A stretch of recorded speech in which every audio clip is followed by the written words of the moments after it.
Dasturimizni sport mavzusi bilan davom ettiramiz. Buxoro tumanida kurash bo'yicha 5 tashabbus olimpiadasining viloyat bosqich bellashuvlari bo'lib o'tdi. Musobaqa tafsilotlari muxbirimiz lavhasidan o'rin egallagan.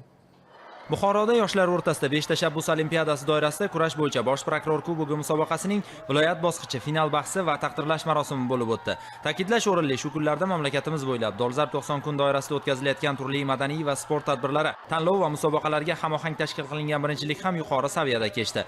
Bu o'z navbatida mahallalarda istiqomat qiluvchi yoshlar o'rtasida milliy sport turini yanada ommalashtirish uchun ham katta ahamiyat kasb etdi. An'anaviy tarzda o'tkazib kelinayotgan Bosh prokuror kubogi musobaqasi bu yil saviya va qamrov jihatidan anchagina yuqoriligini ko'rish mumkin.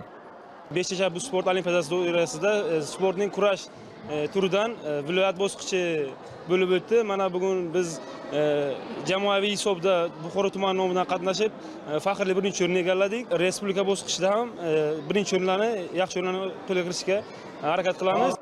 Buxoro tumani madaniyat sport majmuasida tashkil etilgan tadbirda mamlakatimizda jismoniy tarbiya va sportning ommaviyligini oshirish, aholi, ayniqsa mahallalardagi yoshlar o'rtasida keng targ'ib etish borasida amalga oshirilayotgan ishlar samarasi ham yaqqol ifoda topdi. 5 tashabbus olimpiadasida Bosh prokuror kubogi musobaqasining viloyat bosqichida mahalla, shahar, tumanlar bosqichidan muvaffaqiyatli o'tgan 100 nafarga yaqin o'g'il-qizlar g'oliblik uchun bellashdilar va ular orasidan eng kuchlilari saralandi. Mana bugun viloyat bosqichida kurashdik. Ozgina qiyinchiliklar bo'ldi. Qiyinchilikni yengib, yana kurashdik. Respublikaga yo'llanma oldik. Respublikada ham xuddi shunday birinchi o'rinni egallashga harakat qilamiz. Buxoro azaldan polvonlar yurti. Shunga ko'ra murosasiz kurashlarda o'g'il bolalar 6 ta vaznda, qizlar esa 3 ta vazn toifasida musobaqada ishtirok etishdi. Yakunda g'oliblar medal, diplom va esdalik sovg'alari bilan taqdirlanib, hal qiluvchi final, ya'ni respublika bosqichiga yo'llanmani qo'lga kiritdilar.